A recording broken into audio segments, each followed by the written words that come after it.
What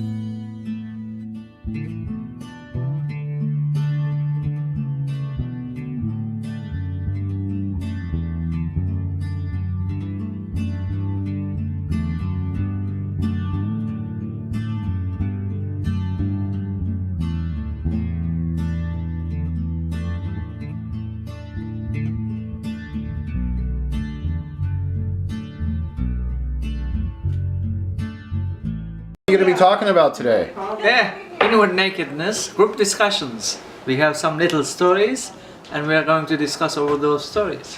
Then a cup of tea. Non-in, a Japanese master during the Meiji era, which was from 1868 to 1912, received a university professor who came to inquire about Zen. Non-in served tea. He poured his visitor's cup full and then kept on pouring. The professor watched the overflow until he no longer could restrain himself. "It is over full. No more will go in." "Like this cup," Non-in said, "you are full of your own opinions and speculations. How can I show you Zen unless you first empty your cup?" Yes. Okay. Yes, Adele, what is your understanding of the story? I guess people sometimes they're not open to seeing other people's viewpoints, and unless you're kind of open to and receptive to other people's views and opinions, and you can't really take those in. Because a few of my friends who I went to Vegas with, they were just kind of a bit bemused by me coming to a spiritual retreat like this just afterwards. But they're really great friends and stuff, but they're quite rigid in their viewpoints and things. They know what they're like, that they're like sort of like the Vegas holidays and things. But I don't know, I guess I'm just a bit more open-minded than them. I can see it's possible to like different things. You don't have to be like just one thing. Of course. You can experience different things and enjoy it. You mean they were judgmental in a way? Not judgmental in a negative sense. Just perhaps didn't quite understand it. Yes. Yeah. Yes, you're right, I understand. But as you can see, I think this is a very nice conversation. Everybody, all of us can get something out of this. Not only this, other things here. That means every experience that we may think not worth anything can be worth something. And that is why I am also personally quite tried to be as open-minded as possible. And I always say, listen to everybody. And then find out for yourself the truth or the falseness of that thing being said. But if I am judgmental at the beginning, then I will only listen to what really fits to my mindset.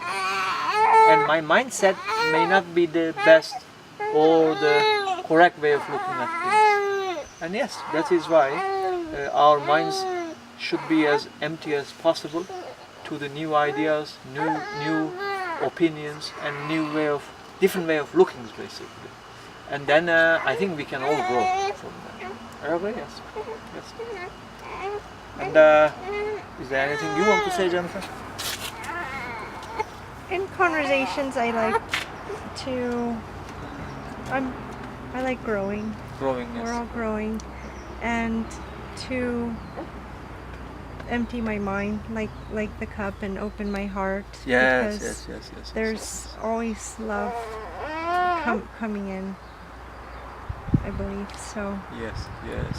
Only in that, I think, open mind and heart, we are ready to receive new things, learn new things. If I say I know, right? Let's say I'm interested in spirituality and philosophy, and if I say I know, then I won't listen. Maybe you have something to tell me. Maybe I am really blocked somewhere, right? I'm limited, and you realize that thing, and you pointed out that to me. And if I am open, I'll listen to you. and I remove that block. But if I say I know, what do they know about spirituality or philosophy? I studied all my life, more or less. And how can, let's use it as an example, if I am judgmental also, like some of those people, oh, here is a lady who just came from Las Vegas. Who is she to tell me about spirituality, right? If I say that, then I know nothing, basically. So, the one who says I know doesn't know anything.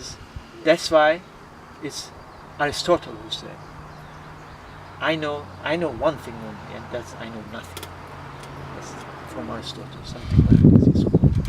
And when I say I don't know, we may know the physical things of the world, like subjects like biology. I can know, yes, physics. But when it comes to spiritual things, inward things, the better attitude is, I don't know. I'm open-minded, I'm ready to listen. Right? And I think then we can learn a lot from that. That's what I think. Mindy, would you like to add something? I think it's kind of like the noise in a sense too. Like in order to learn anything new, you have to, open up. You have to empty your cup. Yes. For it could be full of new knowledge. Yes. So maybe let go of some of your old ideas about things, and a bit of letting go in order to grow, Yes. I agree. Then again, this comes to the attitude of arrogance. Those people who say, I know, we know. I think one must be aware of that in one's life. And it's very destructive, that attitude of arrogance or I know is very destructive, I believe, to the path of wisdom. Because for me, wisdom starts with this humble attitude of I know. So I want to find out. I'll listen to anybody. Because anybody may have an insight at that moment. I personally believe spirituality has nothing to do with gathering knowledge.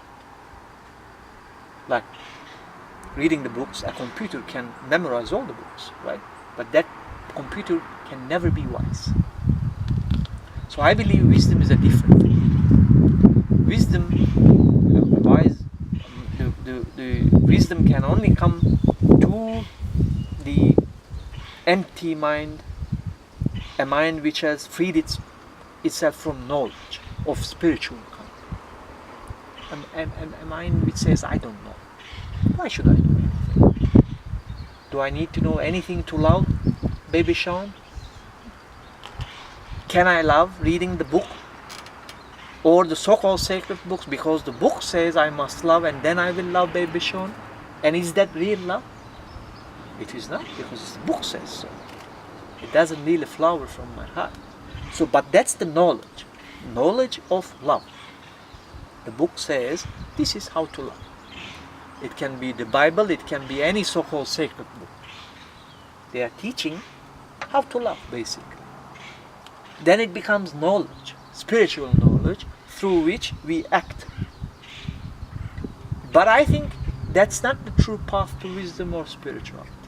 I think an approach of a state of mind which says, I don't know. You don't really know. You don't really need spiritual knowledge to have love in our hearts. On the contrary, I believe emptying our minds from all those knowledge will make us really open our door to the other thing, to that love and joy, I believe happiness, love and joy can never come through knowledge of this kind, spiritual. Reading a book, how to be happy. There is not, because if there was a formula for that, it's been almost 1 million years humans have existed in this world and they still couldn't come up with a static formula. So I don't think there is any static path to happiness, love and wisdom, but rather our own discovery, observation, life, the book of life, reading the book of life is the most important thing. And that doesn't demand any knowledge. As I said, it's very simple. For me to love the Baby Sean, I don't need any knowledge. And I think that love is the essence of spirituality. That's the most important thing. And for that we don't need any knowledge.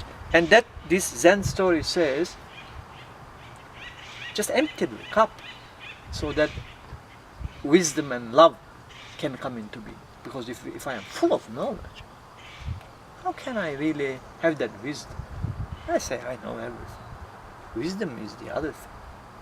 Ready to listen to anybody, anything, open-minded, so open-minded that even if somebody comes along and says, you know, your name is not Memo, it's a different thing, and I'll explain to you. I say, let me listen, maybe you know something.